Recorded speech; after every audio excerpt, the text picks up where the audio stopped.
Bueno, mire, permítame a manera de introducción definir primero el concepto de libertad y al mismo tiempo también me gustaría definir el concepto del libertinaje, porque estas dos palabras se parecen, sin embargo no son lo mismo.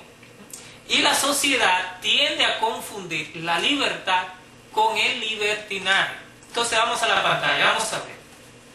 Dice, libertad es la capacidad que posee el ser humano de poder obrar según su propia voluntad, siendo responsable de sus actos.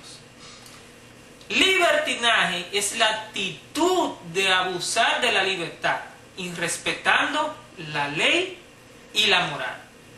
En otras palabras, la libertad es la capacidad y o el derecho que posee el ser humano de poder realizar algo, pero haciéndose responsable de sus actos.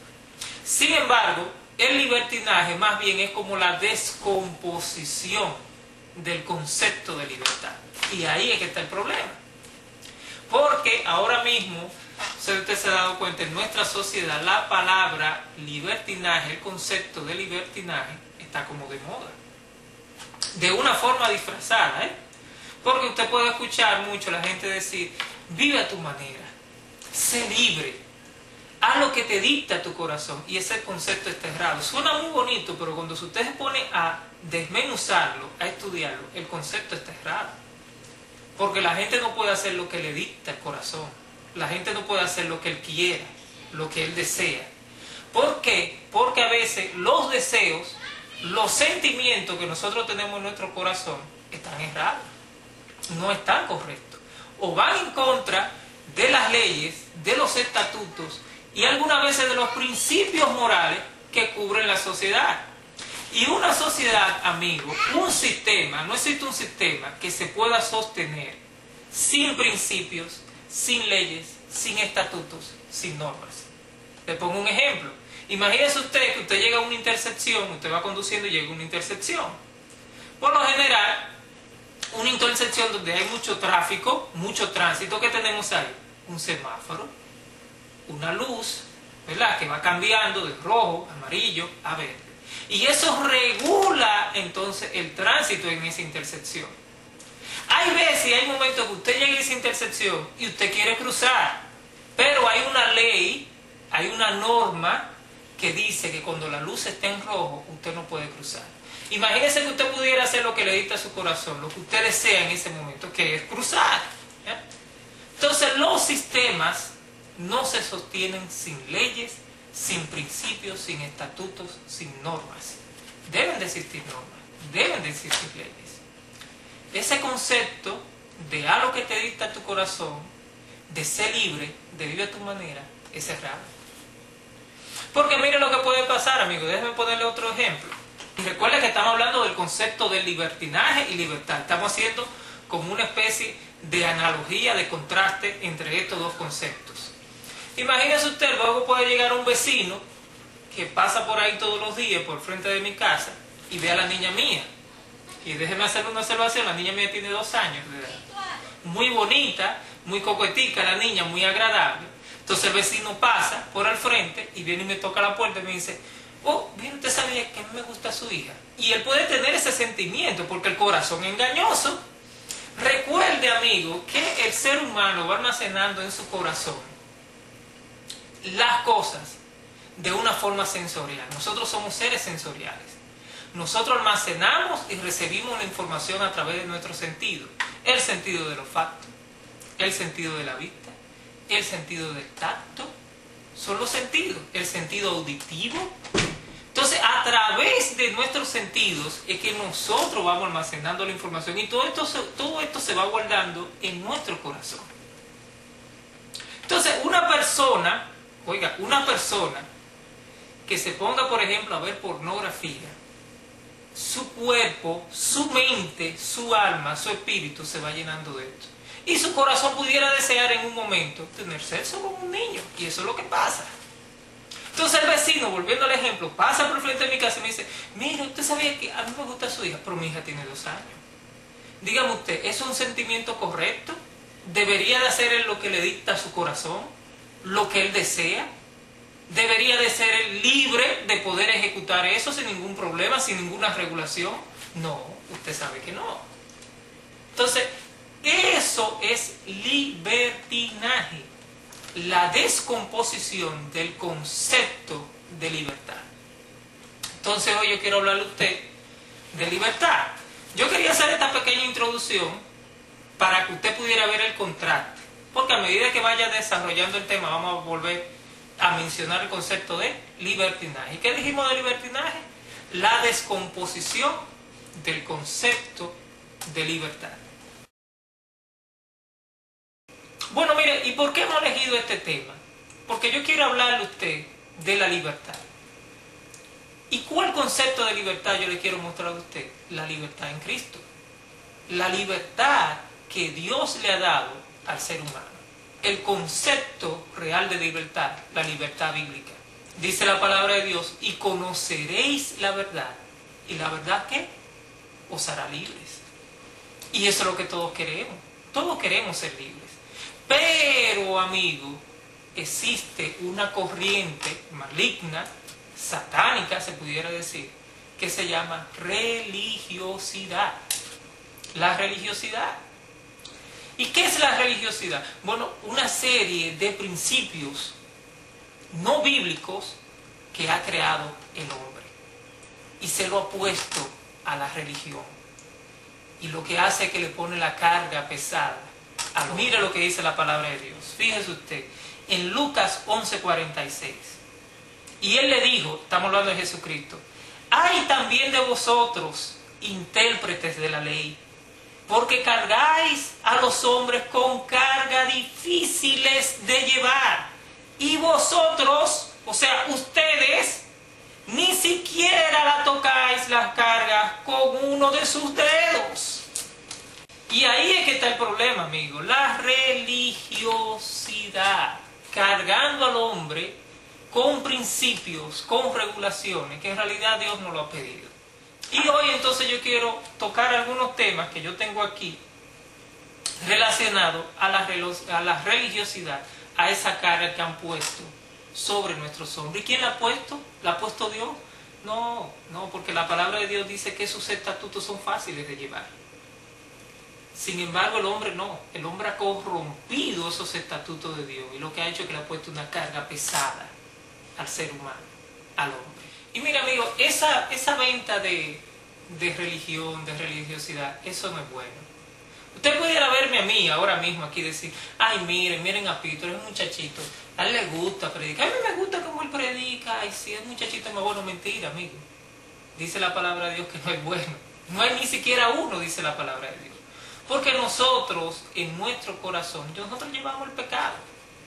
Nosotros nacimos con el pecado y llevamos el pecado. Y eso es lo que expresa la Biblia. Mire, yo le voy a poner un ejemplo. Y permítame, espero que no me malinterprete. Porque una cosa es pecar y otra cosa es practicar el pecado. Ahora, una cosa sí yo le digo. Si yo no pecara, entonces yo sería un santo. Y dice la palabra de Dios que la única persona que no conoció el pecado fue Jesucristo, el Hijo de Dios. Eso de santidad, de que un hombre santo, aunque la Biblia expresa un concepto de santo que en otra ocasión yo pudiera explicárselo, pero santo totalmente limpio, eso no existe. Todos pecamos. Y eso es lo que expresa la palabra de Dios. Por ejemplo, mira, a mí me pasa a veces, y yo sé que lamentablemente con esto voy a perder unos mamipuntos que yo tengo acumulados. ¿Usted no sabe lo que un mamipunto? ¿No? Bueno, pero déjeme explicarle. Déjeme hacer un paréntesis aquí. Permítame hacer un paréntesis porque esto es muy importante. Y más si usted está en una relación. Mire, en la relación de parejas, y se ve más en el matrimonio, existe lo que se llama mamipuntos y papipuntos. Los mamipuntos y los papipuntos son una serie de puntos que el cónyuge puede ir almacenando, puede ir ganando, puede ir acumulando y luego canjear esos puntos que acumula por un regalo, por una cenita, por una pasadita de mano, por lo que sea, por lo que usted luego lo quiera canjear con su cónyuge. Le doy un ejemplo. Por ejemplo, mi esposa ya tenía unos papipuntos acumulados. Ya tenía varios papipuntos acumulados, una cocinita buena, una miradita linda, y todo eso son papipuntos que se van acumulando. Entonces un familiar la invitó a Nueva York, nosotros vivimos aquí en North Carolina, y le invitó a Nueva York a que fuera unos 15 de un familiar. Pero el problema no es el pasaje porque se lo estaban posteando. El problema es que el fin de semana, que es el tiempo que yo tengo para descansar, yo iba a tener que quedarme con los niños. Entonces, iba a hacer un trabajo. Pero ella se fue. ¿Usted sabe por qué? Porque ella tenía unos papipuntos acumulados. Ahora, cuando ella regresó para acá, ya no tenía tantos papipuntos. Entonces, cierro el paréntesis, entendiendo yo usted el concepto de papipunto y mamipunto. Y yo sé que con esto, lamentablemente yo voy a perder algunos mamipuntos porque este video lo va a ver mi esposa, pero yo voy a correr el riesgo. Con un ejemplo simple, yo me paro en un semáforo, yo estoy ahí más tranquilo, quitado de bulla, en mi semáforo, tranquilo ahí. Y viene y pasa esta rubia, esto está lleno de rubia, minado de rubia, esta rubia con sus pantalones de hacer ejercicio, usted sabe que es una licra que va pegado hasta acá, un polochecito así de franelita, con su aparatico aquí que le mide el pulso cardíaco, y una colita, una cola tipo caballo, cabello largo, me encanta el cabello largo, una cola tipo caballo ahí. Entonces yo no sé por qué en ese momento cuando ellas van pasando, así me pasa a veces, como que todos se tornan como en cámara lenta. Entonces ellas se ven así como corriendo en cámara lenta y esa cola haciendo así, haciendo así, haciendo así. En ese momento, amigo, aunque usted no lo crea, yo estoy pecando. Ahora, la práctica del pecado sería yo hallar deleite y darle seguimiento, permitir que mi corazón siga con este proceso y yo lo practique y yo ando entonces mirando todas las rubias que pasen por al lado. Pero eso me pasa. ¿Y por qué? Porque yo soy una persona, yo soy un ser humano normal. Yo soy un pecador igual que ustedes. Todos pecamos. Y la religiosidad, eso es una de las cosas que me ataca.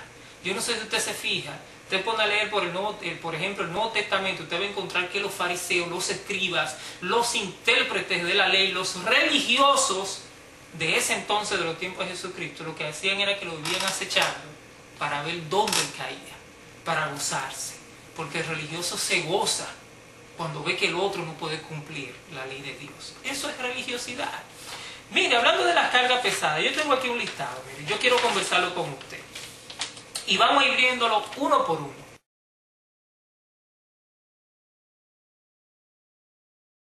Bueno, mire, me ha pasado en algunas ocasiones que alguna persona me pregunta, ven acá, ¿y tú bebes alcohol? ¿Tú tomas? ¿Tú te das tu traguito? Como dicen los dominicanos. Y mire, amigo, tomar alcohol no es pecado. Recuerde que estamos hablando de la religiosidad. Y algunas religiones, algunos religiosos han querido imponer esa ley, esa norma, que es antibíblica, que lo primero que usted tiene que saber es antibíblica. ¿Y por qué decimos que es antibíblico? Porque en la Biblia usted encuentra, cuando usted estudia la Biblia, usted se da cuenta que sí, que tomar alcohol no es pecado. El pecado es embriagarse. La Biblia aparece en versículos en contra de la embriaguez, no en contra del alcohol. Inclusive, usted puede encontrar versículos en la Biblia donde se afirma y donde se hace referencia al vino como algo deleitoso. Fíjese usted, vaya conmigo a la pantalla. Anda y come tu pan con gozo y bebe tu vino con alegre corazón, porque tus obras ya son agradables a Dios. Dice, no, pero entonces algunos dicen, no, pero Pito, mira, ese vino que está ahí, eso no es alcohol. Porque en esos tiempos el vino era un jugo de uva. Amigos, mire, no era un jugo de uva. Para usted embriagarse, tiene que tener alcohol. Y la palabra de Dios, en el Nuevo y en el Antiguo Testamento, tiene muchos versículos en contra de la embriaguez. El pecado es embriagarse, no es el alcohol. Entonces, ¿por qué habla en contra de la embriaguez si no tenía alcohol? Sí, no, pero el vino que está ahí ese no tiene alcohol. Bueno, mire, si usted se va, por ejemplo, al Antiguo Testamento y estudia la historia de Noé, Noé fue el que construyó el arca, dice la palabra de Dios, que cuando Noé terminó el diluvio, él se embriagó. ¿Y cómo se embriagó si no tenía alcohol? Y usted me dice, no, es vino jugo de uva. Amigo, mire, usted puede agarrar y ir al colmado, comprarse 2 botellones de estos de agua grande, todo el planeta azul, agua cristal, esos botellones, y llenarlo de jugo de uva. Y bébase 3 de eso. Usted no se va a embriagar sin jugo de uva. Para que usted pueda embriagar, tiene que tener alcohol. Pero el pecado, amigo, es embriagarse. No ponga esa carga sobre las personas.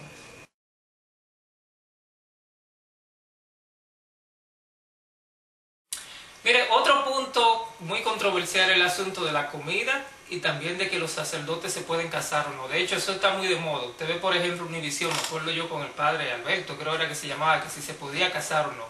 Y eso está en la Biblia. Lo que pasa es que la gente no estudia la Biblia, no estudia la palabra de Dios. Y ahí es que está el problema de donde surgen las falsas doctrinas. No estudiamos la palabra de Dios. Entonces dicen que no, que usted no puede casarse o que usted no puede comer carne, que eso es pecado, o que los sacerdotes más bien no pueden casarse. Mire, vaya conmigo a Timoteo. Timoteo es un libro que está en la Biblia. Dice, pero es necesario que el obispo, o sea, el sacerdote, el padre, el pastor, ¿ah? Obispo es sinónimo de todo eso, pero es necesario que el obispo sea irreprensible, marido de una sola mujer, sobrio, prudente, decoroso, hospedador, etcétera, etcétera, etcétera. Digo, si expresa marido de una sola mujer es porque da por sentado que el obispo, que el sacerdote, que el padre, que el anciano puede casarse. Marido de una sola mujer. Mira, inclusive, nos vamos un poquito más lejos, hay parte de la Biblia donde se expresa que en los postreros tiempos, una de las características de la falsa doctrina es que van a prohibir casarse a sus miembros, o a sus sacerdotes, o a sus líderes. Usted se sorprenderá. Vamos conmigo a la pantalla. Dice, pero el Espíritu dice claramente que en los postreros tiempos, algunos apostarán de la fe, escuchando espíritus engañadores y a doctrinas de demonios. Prohibirán casarse y mandarán abstenerse de alimentos que Dios creó para que con acción de gracias participen de ellos los creyentes y los que han conocido de la verdad. Porque todo lo que Dios creó es bueno y nada es de desecharse si se toma con acción de gracias. Porque la palabra de Dios y por la oración es santificado. Porque por la palabra de Dios y por la oración es santificado. Casarse, que un sacerdote, que un anciano, que un padre, que un pastor se case, eso no es pecaminoso. Para que hay doctrinas que adoptaron de una forma errada y dijeron, bueno, Pablo no se casó, pues entonces los padres nosotros vamos a prohibir que se case. No, Pablo eligió no casarse. Usted puede elegir no casarse y vivir toda la vida soltero, pero el matrimonio no es pecaminoso. Casarse no es pecaminoso para cualquier nivel dentro de una congregación, sea un miembro menor o sea un miembro mayor. Lo mismo con la comida. Fíjese que dice que alguna doctrina van a hacer que la gente se abstenga de ciertos alimentos. Váyame nuevamente a la pantalla. Dice, recibir al débil en la fe, pero no para contender sobre opiniones, porque uno cree que se ha de comer de todo. Otro que es débil come legumbres, o sea, vegetales. El que come no menosprecia al que no come.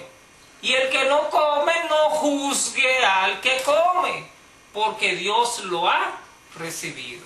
Si usted se fija, una de las características que tenían los fariseos eran que perseguían a Jesús para juzgarle, para apuntarlo con el dedo. Míralo ahí, mira lo que está haciendo. Lea por ejemplo Juan, Mateo, lea los evangelios. Y usted se va a fijar que siempre aparecía ese mismo escenario. Los fariseos, los escribas, los intérpretes de la ley, o sea, de la lectura de la Biblia en ese entonces, seguían y perseguían a Jesús donde sea que estaban para acecharlo y ver en qué podía caer. Y así mismo hacen los religiosos de esta época, que juzgan y señalan y ponen sobre la gente cargas que ni ellos mismos pueden llevar. Libertad, mas no libertinaje.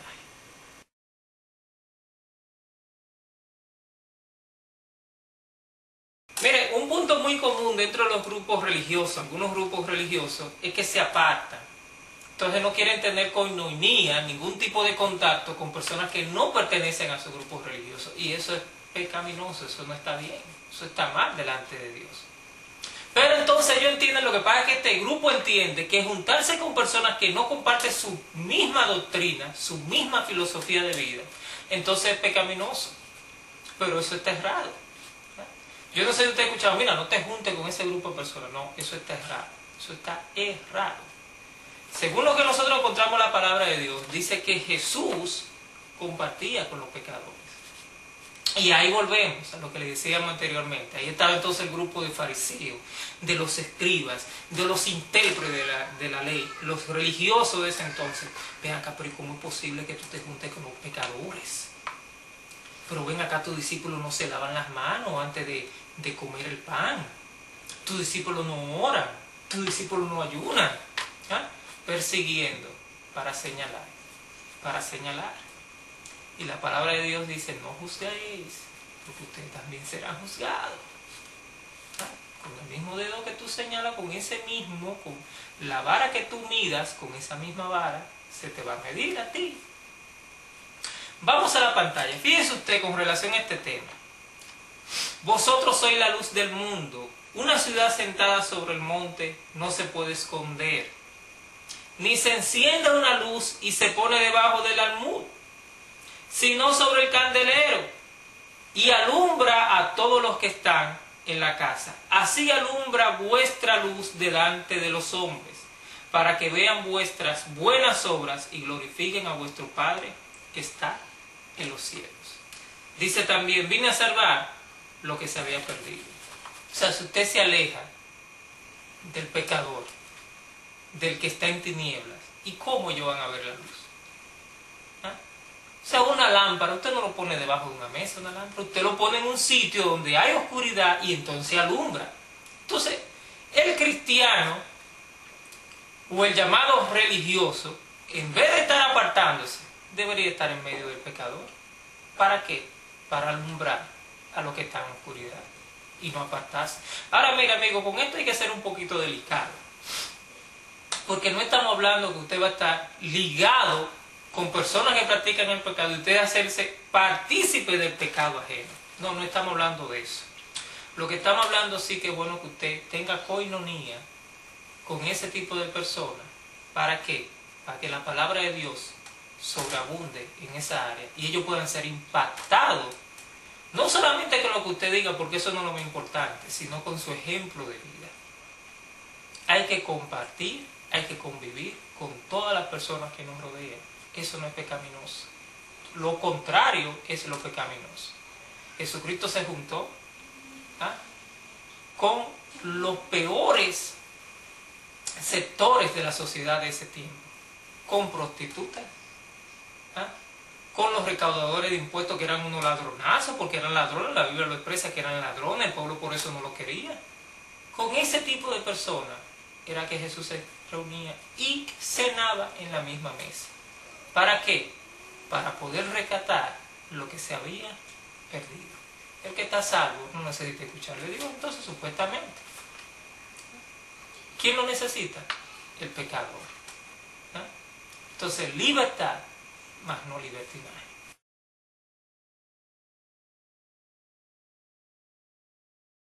Mire, otro punto es el bailar. Ahora, usted a mí no me va a bailar. ¿Usted sabe por qué? Porque yo bailo malo. No es porque bailar sea pecaminoso, es que yo no sé bailar, yo bailo malísimo. Entonces usted dirá, Víctor, no, mira, ten mucho cuidado, ese sí es una cosa peligrosa por ahí, no te metas por esa línea. Señores, mire, usted tenga cuidado con eso, amigo, de querer inculcarle a la gente principios que no son bíblicos. Sí, pero es importante que no se le diga eso a la gente, porque la gente entonces se vuelve a eso del baile y qué sé yo, que sea pecaminoso. ¿Usted es Dios? ¿Es usted Dios? ¿Es usted que debe trazar los lineamientos de cómo debe comportarse el ser humano, el hombre? Si Dios no lo ha prohibido, ¿por qué usted lo quiere prohibir? ¿Es usted un religioso? Tenga cuidado, amigo. Ahora, lo que usted sí tiene que saber, amigo, que hay bailes que son pecaminosos, que no son agradables a Dios, porque citan al erotismo Y depende muchas veces con quién usted está bailando. Y qué usted está bailando, porque depende inclusive de lo que usted está escuchando, lo que usted le está haciendo coro en ese momento. Pero déjeme ponerle un escenario. Imagínese usted que yo llego un viernes del trabajo y ese viernes ya nosotros mandamos los niños un fin de semana para donde un familiar. Y yo llego ese viernes a mi trabajo, encuentro a mi esposa, nos ponemos a ver una peliculita, nos tomamos un vinito, entonces ponemos una musiquita, mire, como esa musiquita que usted está escuchando ahí de fondo. Entonces yo agarro a mi esposa, a la mía, no a la suya, a mi esposa, y agarro, ¡pa! Y le doy 3 vueltas, apretadita por la cintura. Dígame ¿usted cree que eso es pecaminoso? Es mi esposa. Dice la palabra de Dios que todo dentro del matrimonio es honroso delante de Dios. Y dice la palabra de Dios que nosotros somos una sola carne. Su esposa y usted conforman una sola carne. No es pecaminoso, amigo. Ahora, mire lo que yo le digo con su esposa, no con la amiga, porque tenga cuidado con el pensamiento que le puede cruzar a usted cuando usted le agarre esa cintura a esa muchacha y esa muchacha se le menea. Puede ser que le venga un pensamiento que no sea muy grato delante de Dios. Entonces por eso hay que tener cuidado. El baile no es pecaminoso, es muy delicado, pero no es pecaminoso. Si usted lo hace con su pareja, si usted lo hace con su esposa. Agréguele eso si usted quiere a su mamá y su hermana, porque dice un refrán dominicano que bailar con un hermano o con la mamá es como comerse una tallota, porque no sabe nada. Ahora bailar con una amiga, con una vecina, con un desconocido, no se mete en ese terreno. Recuerde, libertad, mas no libertinaje. Mire, y nosotros pudiéramos seguir discutiendo algunos puntos más que son muy controversiales dentro de la religiosidad, como el vestirse, que si el domingo es el día del Señor, que no, que es el sábado. Mire, y para eso del día, que si es domingo, léase Colosenses 2:16, le digo rapiditamente así, que yo sé que lamentablemente el tiempo es corto, pero recuerde algo, amigo, vamos a decirle no al libertinaje, a la corrupción de la libertad, pero vamos a decirle sí a la libertad en Cristo Jesús, que dijo, y conoceréis la verdad, y la verdad os hará libres. Dios le bendiga. Si no fuera por tu gracia y por tu amor, si no fuera por